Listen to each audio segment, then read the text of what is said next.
খেলা সম্পর্কে যিনি ম্যান অফ দ্য ম্যাচ হয়েছেন। আসলে বয়সটা কিন্তু তো 50-60, তাই না?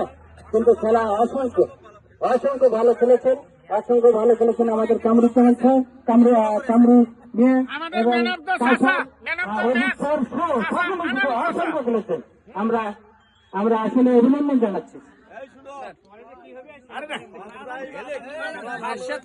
ভাষ্যকারের কারণে রেফারি আজকে আমাদের ব্যাম্বু নয়, আরো আগে শেষ করা দরকার আছে। ম্যান অফ দ্য ম্যাচের পুরস্কারটা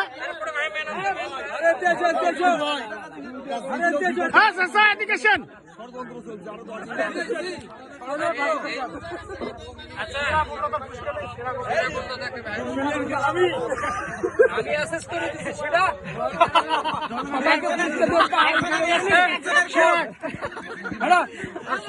ভাগ করে দাও, ভাগ করে দাও, ভাগ করে দাও, ভাগ করে দাও, ভাগ করে দাও,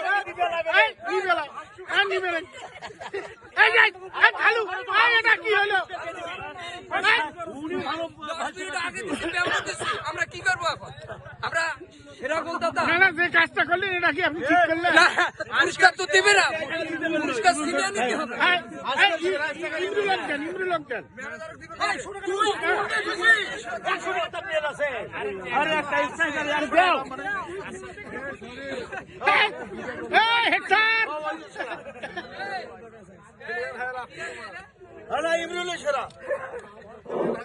আজব এই ম্যান অফ দ্য ম্যাচ যখন ঘোষণা করা হয়েছে, তারপরে কিন্তু আরো খেলোয়াড় আছে, তো আজব 5 জনকে আমরা পুরস্কার বিতরণ করবো। অজিত স্যার, হেনামিয়া, শরীয়তুল্লাহ, কামরুজ্জামান, তারপরে কাউসার ভাই। তো আইসে তো একটা কথা এখন কি হয়েছে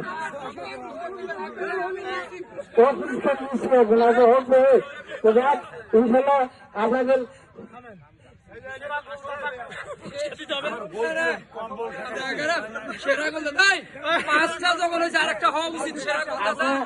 সকলের জন্য শুভেচ্ছা পুরস্কার। আমি বুঝছি এখানে বুঝলাম, সকলের জন্য শুভেচ্ছা পুরস্কার। ধন্যবাদ সকলকে। আপনারা লোকগুলো দেখিয়েছেন, আপনাদের শুকনো পানীয়ের ব্যবস্থা করা হবে খাওয়া দাওয়ার সাথে। ধন্যবাদ সকল।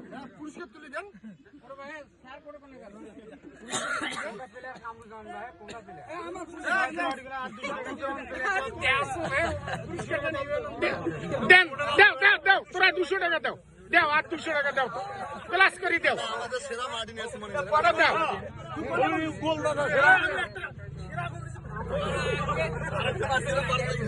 এত বলছে যে আমি সেরা গোলদাতা, তাও দেওছেন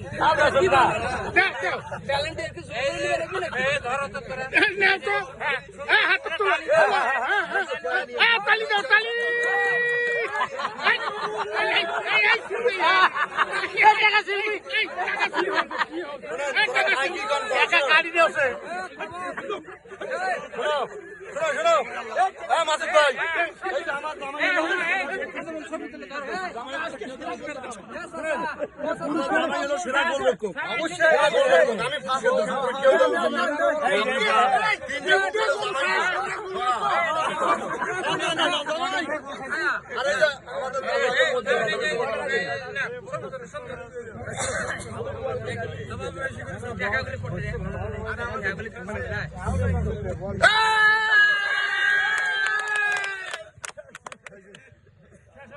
আজকের মতো খেলা সমাপ্তি ঘোষণা করেন। কি বলি আমার কষ্টি ভাসছি, আমি আরো ভাসাবো। ধন্যবাদ। আরেকবার ফারুক, এটা হয় নাই। রংপুর জেলার মিঠাপুকুর উপজেলাধীন 11 নং বড়বালি ইউনিয়নে ঐতিহ্যবাহী হাই স্কুল মাঠ, ছড়ান হাই স্কুল মাঠ, যে মাঠটি আমি মনে করি যে রংপুরের মধ্যে একটি শ্রেষ্ঠ মাঠ, আমাদের ঐতিহ্যবাহী ছড়ান হাই স্কুল মাঠ, যেটি অত্যন্ত আকর্ষণীয়। এই মাঠে আপনারা আজকে যে খেলা দেখতে পেয়েছেন, ঐতিহ্যবাহী ছড়ান ব্যবসায়ী বৃন্দ এবং সম্মানিত যারা সুধীজন রয়েছেন, শিক্ষক রয়েছেন, তাদের বিনিময়ে আমরা আজকে খেলা দেখতে পেয়েছি। আগামী দিনে 2025-এ আমরা যাতে আরেকটি সুন্দর খেলা উপহার দিতে পারি, এই আশাবাদ ব্যক্ত করে আমাদের খেলোয়াড়দের সুস্বাস্থ্য কামনা করে আপনাদের সকলকে ধন্যবাদ জানিয়ে খেলার এখানে সমাপ্তি ঘোষণা করা হচ্ছে। ধন্যবাদ সকলকে।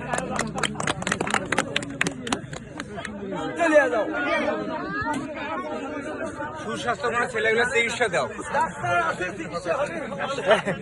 কি বলি না এখন যা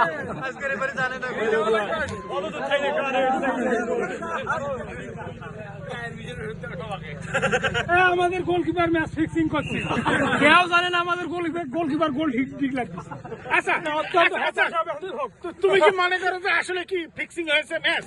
আমার ধারণা যে মাঠে এত দর্শক কেউ গোল দেখে নাই, এমনকি রেফারি লাইন্সম্যান যারা ছিল তারা কেউ দেখে নাই, ধারাভাষ্যকারও দেখে নাই। কিন্তু অত্যন্ত দুঃখজনক হলে সত্য, আমাদের মানে বিশ্বস্ত গোলকিপার উনি গোল ঘোষণা দিয়েছে, আমাদেরকে পরাজয়ের গ্লানি বরণ করতে হয়েছে। সম্মানিত দর্শক, কাসার তার অভিব্যক্তি প্রকাশ করলেন যে ম্যাচ ফিক্সিং হয়েছে এবং ধারাভাষ্যকার নিজেও দেখতে পান নাই যে গোল হয়েছে কিনা। তো যাক, আমরা যেভাবেই হোক ম্যাচ আমরা শেষ করেছি, জনতার রায়ে আমরা ড্র করলাম। ঠিক আছে, সবাইকে ধন্যবাদ।